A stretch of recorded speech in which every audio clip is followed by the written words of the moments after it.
Learn from my mistakes. Turn off the auto volume settings on your camera if you're recording direct.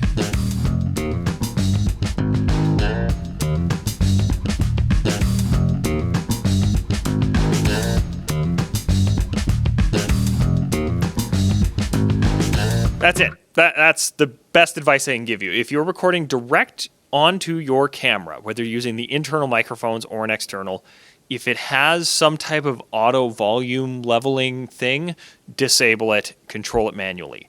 You do run a risk of being too loud or too quiet, but I kid you not, I accidentally left mine on auto, and I had both of those happen in the same video and a whole ton of noise, right? Now, here's a demonstration of that.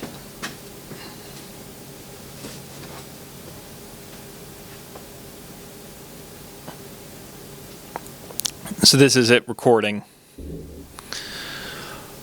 on the auto mode.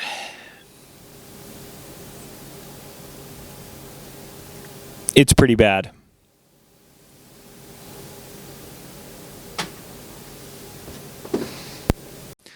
So how did that happen? Well, the way that the auto functions work, and this is a Canon SL3. Canon is supposed to be one of the most egregious for this, so your mileage may vary if you have like a Sony or a Samsung or something like that.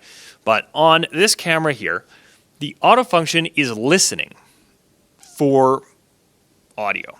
And if it's not hearing it, it brings up the volume of like the gain of the microphone until it is hearing enough level. So if you're in an empty room, that means noise. It listens for dialogue level volumes, which is likely going to be super loud fans and computers buzzing and things like that. It just brings the noise up and up and up and up, and then it stays there because it's like, okay, cool, we've got volume level. And then you go to talk, and it's cranked up. So now you're putting in a much higher signal. You clip, and it sounds awful and super loud for your first 2 or 3 words, and then it pulls the volume down because it's noticing that you're talking now. And then as soon as you stop talking, it brings the volume back up and the whole process starts again. It's awful. And it can be avoided. Just set your volume manually. And yeah, you may run the risk of it being too loud or too quiet, but you can avoid both happening at the same time. And yeah, that's my biggest piece of advice. Now, why would you want to go direct, you might ask, versus, I mean, I've got tons of mixer boards and I've got a full recording studio at my disposal. And generally speaking, it's just time. This, like, I'm shooting this on a, nice snowy day here where I'm at. I've had like 2 customers come through the store. I'm just shooting videos in between customers. I don't have time anymore to sit down and do a video a week or whatever in my recording studio, but I can do 3 or 4 videos pretty easily in a month if I'm doing this format, and then once a month or so hop in the studio and do a higher quality, better audio quality, etc. But I'm still getting pretty good audio quality out of this. Now, I got complacent a bit with this because I was using USB audio to my cell phone, but the video quality wasn't there.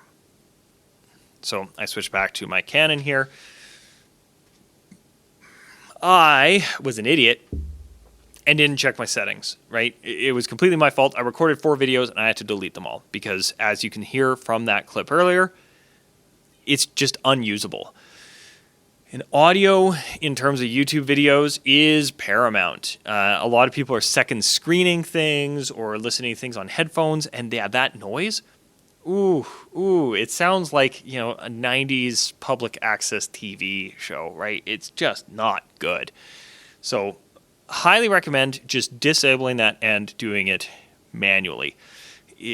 No matter what type of camera you're using, you're probably going to get better results. Obviously, the best way to record your audio would be separate sources, right? Record your audio separate from your video so that you can sync it up later, clap, line the peaks up. But that's not always the case.